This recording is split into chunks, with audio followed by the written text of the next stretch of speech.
Welcome to Baker's Corner. We have someone special in our midst. She is a Lagos baker. She runs CDF Desserts. Welcome, Stephanie. Thanks. It's so good to be here. So, for how long have you been baking? How did you start? I have been baking professionally for about 8 years now, although I taught myself to bake as a teenager and did it for fun back then. Wow, that's interesting. So, where do you get inspiration for your cake designs and creations? My inspiration comes from many places. I'm inspired by art, nature, shapes, and textures, also sculptures, patterns, and most importantly, clients' stories and vision. It all boils down to transforming all of these into edible work of art. What does creativity mean to you as a baker? Creativity for me is translating a client's vision into reality and creating an edible work of art that tells a story. So, in a nutshell, creativity is imagining, designing, and bringing something unique to life. Have you ever created a cake that surprised even you? Oh, yes, I have. A few of my pieces have surprised me, but the piece that took me completely out of my comfort zone would be the cake I made for the Array of Egbaland. At first, I was like, can I? But I did it. What is your process when designing a cake from scratch? I make sure I have a clear understanding of the client's brief.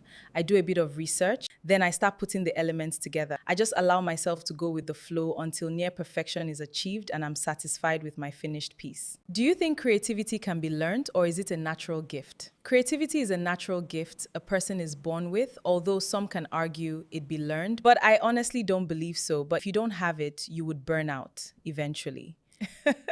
What has been your most challenging creative project so far? This has got to be the Array of Egbaland's 50th birthday cake. Which of your creations are you most proud of and why? I am absolutely proud of all my pieces. I am my own worst critic. I'm a perfectionist, so if it's not good enough for me, it's not going out. How do you handle creative blocks when ideas aren't flowing? I take a break from work and go on a holiday. Very necessary. What advice would you give to bakers, those who want to stand out through creativity? My advice would be to create a style that is uniquely yours and be an expert at it. One last question, vanilla cake or red velvet cake? I think vanilla cake is the foundation of every baker. It's the very first flavor everyone tries to bake. It's not my favorite though, but compared to red velvet, I would go with a good vanilla cake. And that's a wrap for today's episode of Baker's Corner. A big thank you to our amazing guest. Thanks for sharing such valuable insights with us. You are welcome. The pleasure is all mine. If you enjoyed this episode, don't forget to like, share, and follow for more. I'm DaRecipeQueen AI, and this is Baker's Corner. See you in the next episode. Welcome to another beautiful episode of Baker's Corner.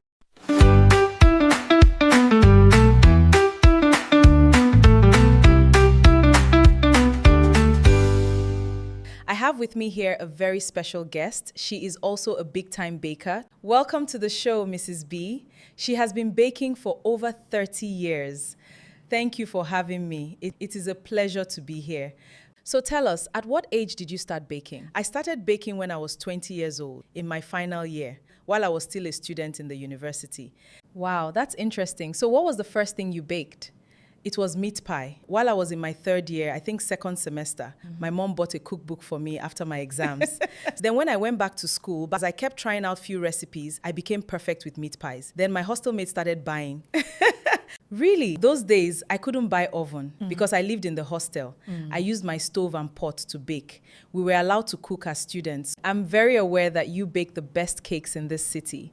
So how did you venture into cake business? Okay. After my youth service program, my mates were busy job hunting. But I went back to school. It was a culinary institute where I spent 2 years learning how to become a pastry chef.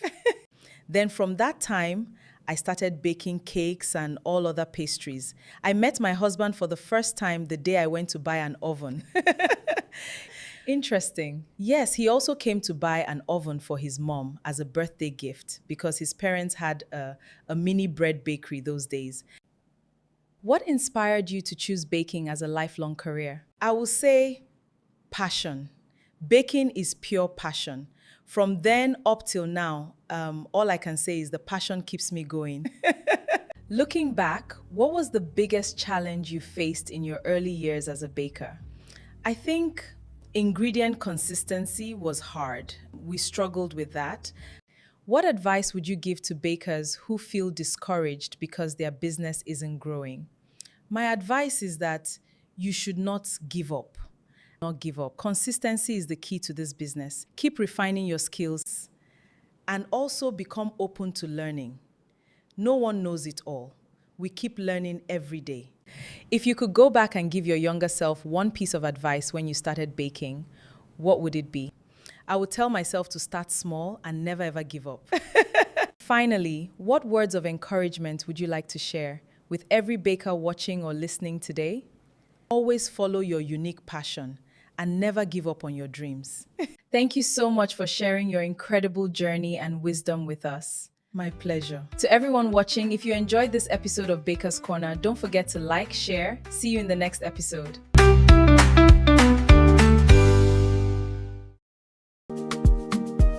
Welcome to Baker's Corner.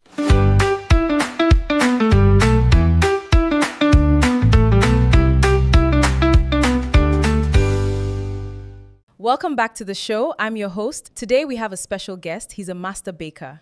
Thanks for having me here. Let's get straight to our topic. Why did you decide to become a baker? Passion. Tell us your story. It actually started when I was very young, in my grandmother's kitchen. She showed me how to mix the flour, and from that day, I was just hooked. That's how I became a baker. What was your biggest challenge when you started? I think perfecting the recipes and making sure everything was consistent. That was my major challenge. But over time, I had to overcome it. What's the biggest business lesson you've learned as a baker? I think the biggest lesson is patience. You cannot rush the process. Quality takes time and consistency. Baking is often seen as a female-dominated field. Have you experienced any stereotypes? Definitely. At first, people didn't take me seriously. How did they react? By the time they saw me being intentional and making money with it, it now dawned on them that a man can be a baker. And I'm happy we have lots of male bakers today. What advice would you give to young men who want to become professional bakers? To master the basics and be very patient. Baking is both an exact science and a beautiful art form. Next question. What cake or pastry do you enjoy making the most and why? I really love making classic chocolate cakes. Definitely. There is something magical about chocolate. For me, it's the rich aroma, the texture. And my clients enjoy it too. I can never go wrong with it. How do you handle difficult clients? I always start by listening to their concerns. Remaining calm is definitely the key. And then we find a sweet solution together. What's one baking myth you wish people would stop believing? That opening the oven door always ruins your cake. If you could bake for any celebrity, who would it be and what would you make? That would definitely be you. I will bake the best chocolate cake for you. Oh, that's so kind of you. But am I a celebrity? Yes, of course.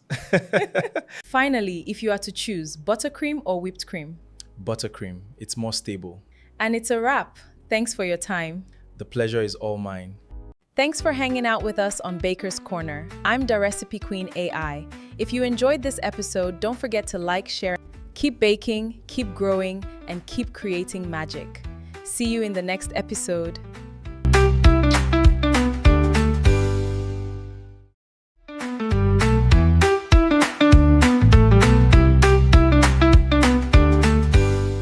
It's another episode of Baker's Corner, and here with me is Dora, a Lagos baker, the creative director of Explorer Cakes. You are welcome to the show. Thanks for having me. It's an honor to be here. What inspired you to become a baker? I've always been a creative person. Long before cakes, I loved creating beautiful things. What started as a passion gradually became a purpose. Today, every cake we create is still about bringing imagination and creating unforgettable experiences. Wow, that's interesting. You've been baking for more than a decade. Looking back, what has been the biggest turning point in your journey? It was when I realized that I wasn't just building cakes, I was building a legacy. That shift changed everything. It made every decision intentional. Since then, the focus has always been on continuous growth, innovation, and raising the standard of excellence. What keeps your creativity alive? Curiosity. I never stop learning. I draw inspiration from travel, architecture, fashion, nature, culture, and everyday life. Every client also has a unique story, and those stories inspire us to create something meaningful and memorable. What is the most creative cake you've ever made? That's a difficult question because every major project challenges us in a different way.